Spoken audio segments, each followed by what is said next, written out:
धन है वो माता जिसने ऐसा दूध पिलाया था, कि धन है वो माता जिसने ऐसा दूध पिलाया था।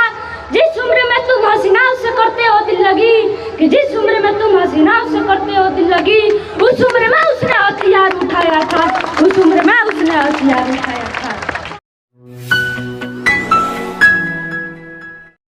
बात करूंगा जो कि आज के दिन हमारे महान शासक सम्राट अशोक जी के इतिहास को कैसे छिपाया गया।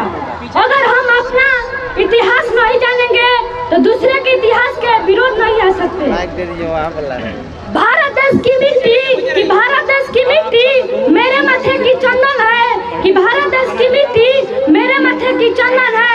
आज सभी मानव आप सभी का हार्दिक अभिनंदन है। आज सभी मानव आप सभी का हार्दिक अभिनंदन है। विजयदशमी जो कि हमारे यहाँ दुर्गा पूजा रामनवमी मनाया जाता है। लोग बताते हैं कि दुर्गा जी ने महिषासुर का वध किया और राम ने रावण का वध किया, लेकिन लोग यह नहीं बताते कि इतिहास क्या है। तो मैं अपनी माता एवं पिता से कहना चाहता हूँ कि आप इन महत्वपूर्ण समय को इन कामों में नहीं गंवाएं। आप अपने पुत्र या पुत्री को पढ़ा लिखा कर काबिल बनाएं।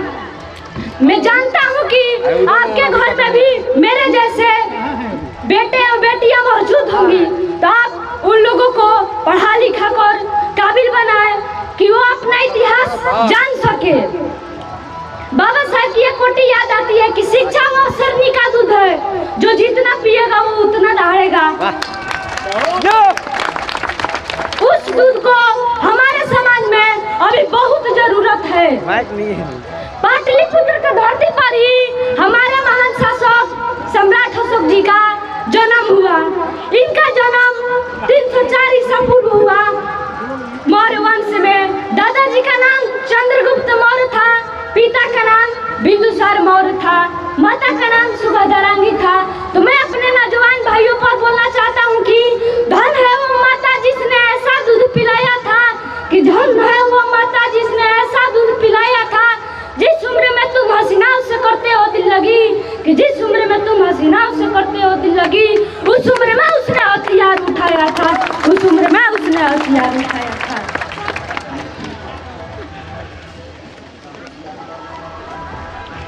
सम्राट अशोक ने अंतिम सांस तक अपने युद्ध को लड़े, तो उन्होंने अपने जीवन का आखिरी युद्ध कालिंग के राजा पद्मनाभन से बहुत बड़ा युद्ध किए।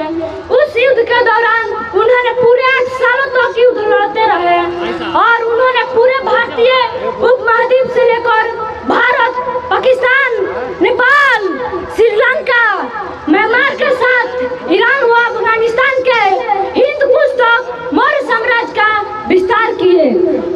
उस समय के सबसे प्रतापी राजा थे हमारे महान सम्राट अशोक। कैमरा लगा हुआ है वहाँ से। सम्राट अशोक ने कालिंग पर कब्जा कर तीसरा मौर्य साम्राज्य का शासक बने। विजयदशमी शब्द ऐतिहासिक उत्सव से लिया गया था। सम्राट अशोक कालिंग युद्ध के 10 दिन बाद मनाया गया था।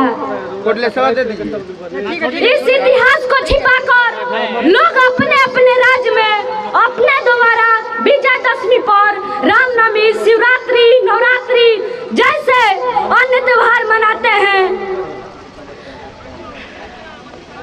सम्राट अशोक ने उस कालिंग के नरसंहार को देखा कि कई बच्चे अपने माता पिता के तलाश में भटक रहे हैं, कितनी माँ रो रही है।